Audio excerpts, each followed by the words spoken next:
What's up, man? How are you? How are you feeling? Congrats on your fight, man. Thank you very much. Your brother just said that. Sweet. Yeah. Appreciate that. Pretty awesome.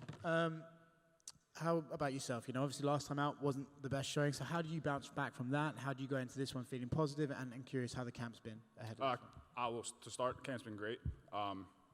Staying in a positive mindset, obviously, is something that fighters always have to do. Something that I'm doing, 24/7. I have little notebooks and stuff like that I keep tabs on, like how my day's going, how training is going, everything like that.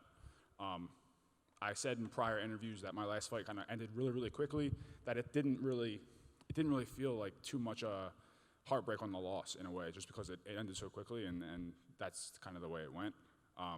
So I didn't really have time to like dwell on it or anything like that. I had more time to worry about my face and all that stuff, and just worry about the next fight. So just staying in a positive mindset as always, and looking forward to Saturday. When you mentioned taking the notes in the notebook, is that something someone recommended that you should do, or is that something that you just found worked for you and you taught yourself? Yeah, so back when I was an early professional, one of my training partners, Zach Makovsky, who was in the UFC formerly, gave me a couple of books that I read on, and Thinking Mind, Dancing Body, I think is the one book that I have. So I used that, took a lot of knowledge from that, and I also worked with Brian Kane, who's a performance coach.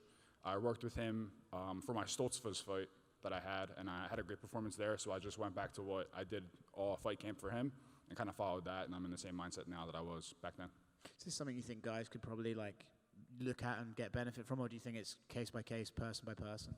I think it's something that like everybody can kind of get better on. A lot of the guys and the fighters, they think they have to be like brutes and like mindset doesn't mean anything to me. Like I'm just gonna go in there and kill somebody and do whatever and whatnot. But you have to be real with yourself. You know, it's nerve-wracking going out there and fighting in front of fans, and you have to go out there and perform. Some guys can turn it on, and some guys can turn it doesn't turn on. So I think it's just very tough for fighters to deal with and just admit to themselves that they need it. And I think that's the biggest problem. Guys don't admit that they need it, but once you have it, you perform very well. Nice.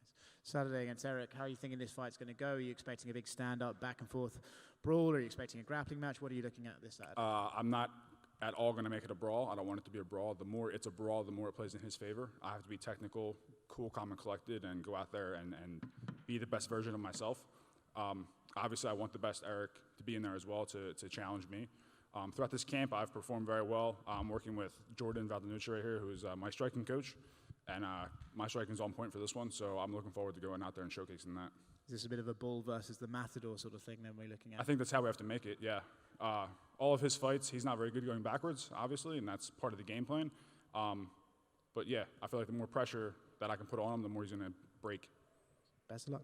Thank you.